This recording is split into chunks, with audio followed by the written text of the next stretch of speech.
understand that there's a fundamental change, and here's the fundamental change. In the past, the primary paradigm for policy has been a social contract based on a monopoly. Literally 100 years ago, Kingsbury Commitment, first real one, the government said to what became AT&T, we will let you be a monopoly, but you have to serve everyone. That was a fundamental deal.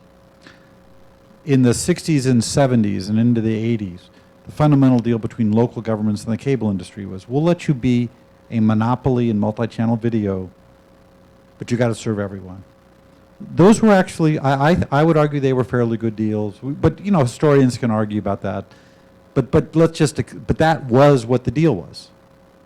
The deal starts changing really and is manifested in the 96 Act, which is we're now going to have a competitive playing field.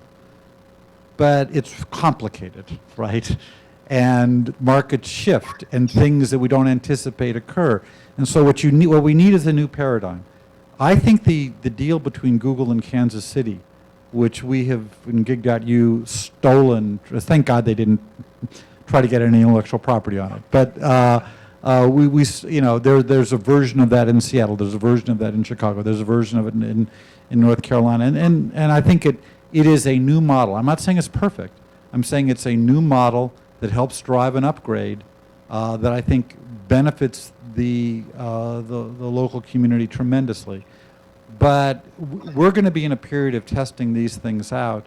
And I think we have to accept that the fundamental economics of the prior deals are disappearing. And so we can't hold those companies to the same things we used to. But we still need to find a way to make sure that the public goods that come out of the privately funded networks remain, and that we get that collective benefit. That's not an easy thing. This is what the FCC is hopefully going to do with the so-called IP transition, subject for another day. But I don't, in my experience at the Commission, and anyone who's read my recent speeches or actually understood what I said earlier knows I'm not a big fan of certain FCC policies, but I will defend them. I don't believe it's a corrupt place. I just think it's a challenged place because of the way they're thinking about the problems. I have to agree with Blair there, having spent 10 years in government. Never ascribe to corruption what can be explained by inertia, incompetence, and cluelessness. It's like whatever is, you don't subscribe it to purposeful evil. Right. But the fact is, the most exciting thing for me in the Google initiative and in the Gig.U initiative is this effort to just clear out the regulatory underbrush. I'm a techno-utopian, cyber-libertarian Democrat. And I want to see networks for everybody. And I know that a lot of the rules and regulations are getting in the way. And I'd like to ask Milo a really quick quantitative question. How much do you think you've cut from the regulatory budget and the lawyering expenses by doing what you've done? How much of the regulatory underbrush have you been able to eliminate? I don't want a number in dollars, but maybe a percentage. I think we've probably hit maybe 50% of kind of total benefit. A lot of the issues the locals can't address. You've got federal issues on pole attachment, which don't give people like us the ability to attach to poles. And so that generates a whole set of dynamics with utilities and the rest that makes things much more complicated. That being said, I think we've done a pretty good job of taking a whack at it. We're getting better at it. I think our agreements with Austin reflect learnings in Kansas City, and the more cities we do, the more that learning gets incorporated in our processes to improve things. It's funny you mentioned pole attachments, because when I joined the FCC 15 years ago, I first realized just how Kafkaesque and surreal the regulatory environment was when they explained to me that cable companies pay one price for attaching a wire to a pole, electric utilities pay a different price, phone companies pay a different price, and we had no idea what to charge Google. Anyway, last comments here from our panelists. Blair did lay out a challenge for us at the very end of his talk, saying, why can't we be Israel? So I would ask our panelists for a closing comment, and if you have a thought on how we can make sure we at least keep pace with Israel, let us know. So Blair, I'll turn to you, then Craig, and then Milo.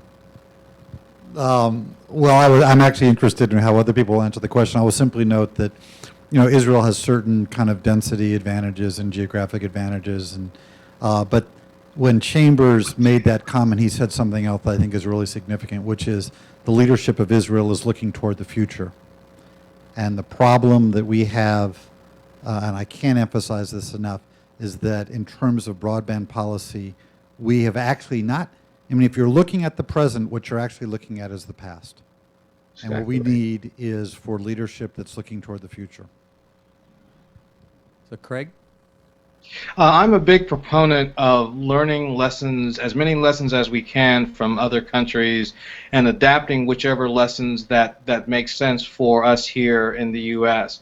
But bottom line, I will always be a believer that the local, whether it's city, whether it's county, township, what have you, they should be the drivers of broadband solutions, and are at the state level and the federal level, they should be the facilitators, whether it's by removing regulations or adding regulations or streamlining processes for getting money or whatever it is that happens. But I think that the local communities are what should be driving more of the discussion, more of the activity, and more of the solutions that happens when it comes to getting faster, better broadband into those communities. And I will always stand by that. So national policies help, but local communities will really drive it. Okay, They Milo, should. your thoughts.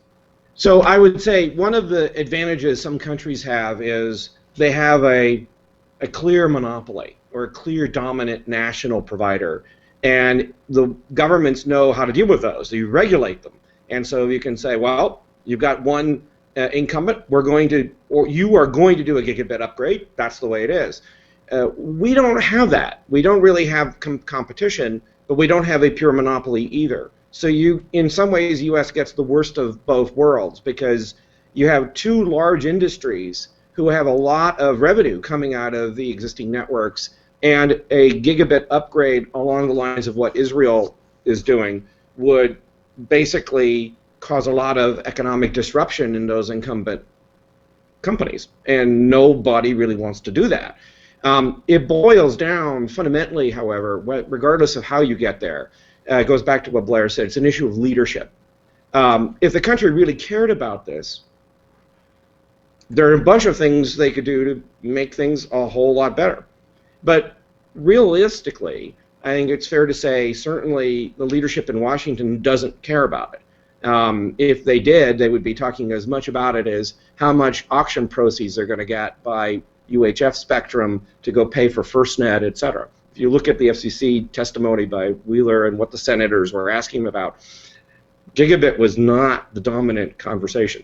There's a bunch of policies on rights of way, et cetera, that the administration could change, but they aren't.